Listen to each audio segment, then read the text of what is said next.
Shalom, folks. Rabbi Jacques here.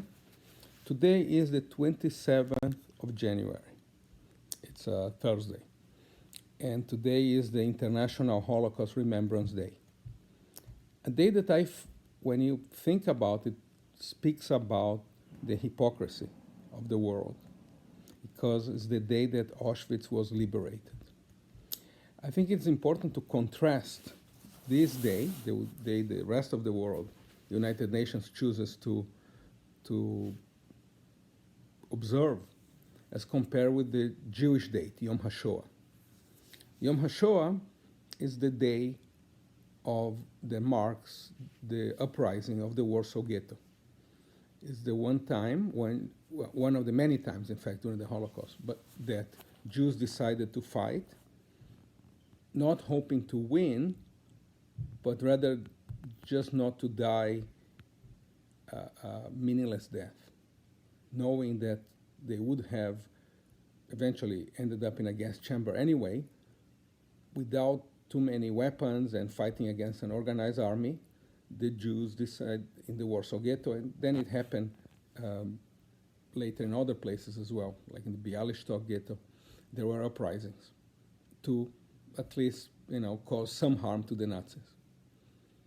You compare that with the date of today, which is the 27th of January, which is the liberation of Auschwitz. It's interesting because Auschwitz was liberated only when it was convenient to the world powers, because there's clear evidence that people knew what was going on. There are train lines, and I believe about 20,000 Hungarian Jews were being killed, murdered every day in Auschwitz. And yet, even the United States chose not to bomb those train lines, to stop it, even if it was for a day. And yet, we are supposed to celebrate or commemorate this liberation. And I think they are very, very different days in that the Jewish date, the Yom HaShoah, speaks about Jews standing for themselves. In as much as the world's not going to do for us, the Jews did for themselves. And the date of today speaks about the world being, the Jews being saved by the rest of the world. So there's, to some degree, I find this date, the date of today, rather offensive. Obviously, it's a good thing that people remember the Holocaust anyway, so it's not that I am against Holocaust remembrance. I just think it's also important to remember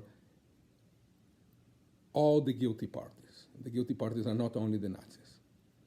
So one thing you can count on, coming to Temple Israel, you always get some different perspective. That's why you should hopefully come tomorrow, Friday, join us either online or presentially, in person. Would love to see you. And that's it. Shabbat Shalom.